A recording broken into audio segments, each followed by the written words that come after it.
जय हिंद मेरे दोस्त। अगर आप टीचर या शिक्षक बनना चाहते हो तो फुल डिटेल आपको मिलेंगी कि अगर आप 12वीं के बाद में या ग्रेजुएशन के बाद में आप टीचर कैसे बन सकते हो, आप किन किन प्रोसेस से गुजरना होगा, तथा टीचर बनने की भी कई सारे प्रोसेस होते हैं या कई सारे प्रकार होते हैं। जैसे लेकर 5 तक बनने के लिए आपको पीआरटी देना पड़ेगा, 6 से 10 तक के लिए आपको टीजीटी देना पड़ता है एंड पीजीटी। तो ये सब चीज आपको हम हर चीज डिटेल में समझाएंगे मेरे मित्र। तो चैनल पर नए सब्सक्राइब करके जैसे वीडियो तो आपको मिल जाए। देखिए आपको हम इस पर आएंगे, पीआरटी क्या होता है, टीजीटी कैसे बनेंगे, कौन फॉर्म भर सकता है, क्या क्या प्रोसेस है, उस पर तो हम आएंगे। लेकिन हमको सबसे पहले समझना होगा, एक चीज समझना होगा कि डीएलएड क्या होता है, बीटीसी क्या होता है, जेबीटी क्या होता है। देखिए डीएलएड, बीटीसी एंड जेबीटी को एक ही चीज है, लेकिन अलग अलग स्टेट में अलग अलग नाम से जानते हैं। डीएलएड और इसका पुराना नाम बीटीसी है, तो आप समझ गए एक ही चीज है।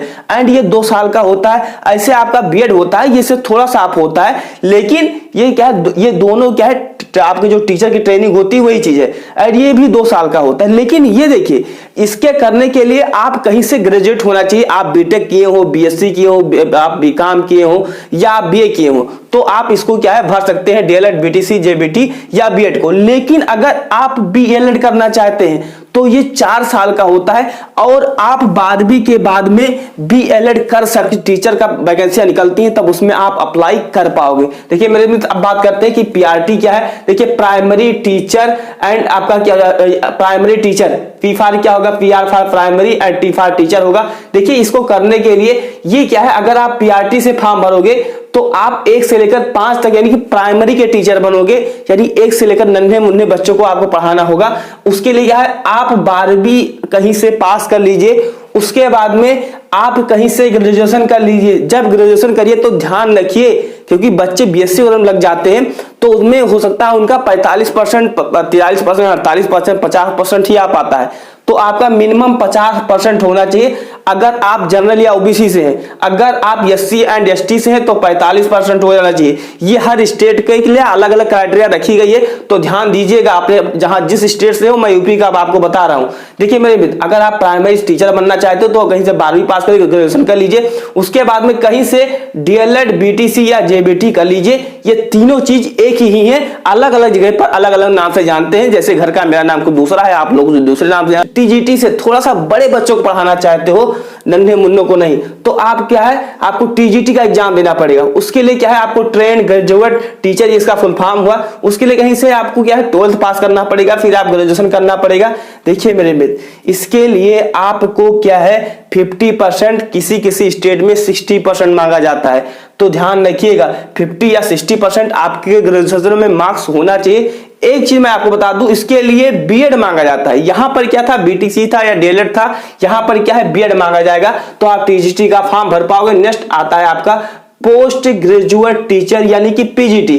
तो अगर आप मेरे मित्र पीजीटी से फॉर्म भरोगे तो आप एक लेक्चरर, प्रोफेसर आपके इंटर कॉलेज में पढ़ाते हैं वो टीचर होते हैं। जैसे अगर आपने सरकारी कॉलेज से पढ़ा होगा तो आपके हिंदी के टीचर अलग होते हैं, आपके फिजिक्स के अलग होते हैं, साइंस तो आ जाता है, फिर केमिस्ट्री के अलग होते हैं। ऐसे हर टीचर अलग अलग होते हैं। तो वही जो टीचर होते हैं वो पीजीटी का एग्जाम देते हैं मेरे मित्र। अब जो एमएससी फिजिक्स से करेगा वो फिजिक्स का टीचर बनेगा, जो आपका एमए हिंदी से करेगा वो हिंदी का टीचर बनेगा। ऐसी चीजें होती हैं, जो फिजिक्स से करेगा फिजिक्स का बनेगा, केमिस्ट्री से करेगा केमिस्ट्री का बनेगा। तो ऐसे जिस सब्जेक्ट में एमएससी रहता है उसी का आप पीजीटी में टीचर बनोगे। मैं कहना ये चाहता हूं मेरे मित्र, आप कहीं से 12वीं कर लीजिए, उसके बाद में आप ग्रेजुएशन कर लीजिए, फिर आप पोस्ट ग्रेजुएशन कर लीजिए यानी पीजी कर लीजिए। पीजी को समझिए, पीजी में क्या होता है, एमएससी होता है, आपका एमएससी होता है, एमए होता है ना, एमए होता है, फिर आपका क्या हो जाएगा, एमकॉम हो जाएगा,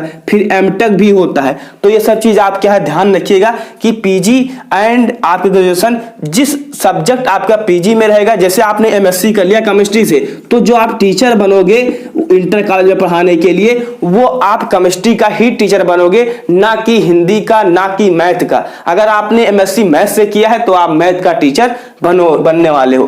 तो समझ गए, फिर आप क्या कर लीजिए, बीएड कर लीजिए। तो ग्रेजुएशन होना चाहिए, पीजी होना चाहिए, बीएड होना चाहिए, तब आप पीजीटी के माध्यम से आप टीचर बन पाओगे। मेरे मित्र, अब आशा करते हैं कि आप समझ गए होंगे कि आप टीचर कैसे बन सकते हो। अब आप फॉर्म भरने लायक हो जाओगे अगर आप ये कर लेते हो। जैसे अगर हम बात करें, अगर आप पीजीटी फॉर्म भरना चाहते हो तो अगर आप ग्रेजुएट कर लेते हो, पोस्ट ग्रेजुएशन कर लेते हो, बीएड कर लेते हो, तो पीजीटी की वैकेंसियां लगभग में हर साल आती हैं। तो अब आप फॉर्म भर सकते हो। उसके लिए आपको एग्जाम क्वालिफाई करना पड़ेगा। इनके लिए अलग अलग वैकेंसियां टीजीटी पीजीटी की आती हैं, तो आपको एग्जाम भी क्वालिफाई करना पड़ेगा, क्योंकि बहुत सारे लोग करके बैठे हुए हैं। तो एग्जाम नहीं क्वालिफाई कर पाओगे तो आप पीछे ही रह जाओगे और आपका जो सपना है वो टूट जाएगा। एक चीज मैं आपको बता दूं, अगर आप पीआरटी से टीचर बनना चाहते हो तो आपने एक नाम सुना होगा, टेट एंड सुपर टेट। तो अगर आप मेरे मित्र पीआरटी से टीचर बनना चाहते हो तो आपको टेट क्वालिफाई पहले करना पड़ेगा। टेट की हर 6 महीने पर एग्जाम होता है, तो ध्यान रखिएगा, आपको पहले टेट क्वालिफाई करना पड़ेगा। उसके बाद में क्या है, सुपर टेट की वैकेंसी गवर्नमेंट के द्वारा 3-4 साल पर आती है। ये काली सच्चाई, बहुत सारे लोग करे हुए हैं, वैकेंसी का इंतजार कर रहे हैं। तो थोड़ा सा आप करिए, इधर आ सकते हो, लेकिन आपको थोड़ा सा पेशेंस दिखाना होगा। जल्दबाजी में इधर नहीं, ऐसे जैसे अगर आपके हमारे स्टेट पुलिस के बारे में बात करें तो 6 महीने में ज्वाइनिंग हो जाती है, इसमें भी पेपर होगा तो ज्वाइनिंग हो जाती है, लेकिन थोड़ा सा पेशेंस रखना होगा। आप इधर आ सकते हो। तो आई होप आप समझ गए होंगे कि आपको क्या करना चाहिए, क्या नहीं करना चाहिए। आप प्लीज हमारे चैनल को सब्सक्राइब करेंगे, कोई जैसे वीडियो आए तो आपको मिल जाए। जय हिंद, वंदे मातरम।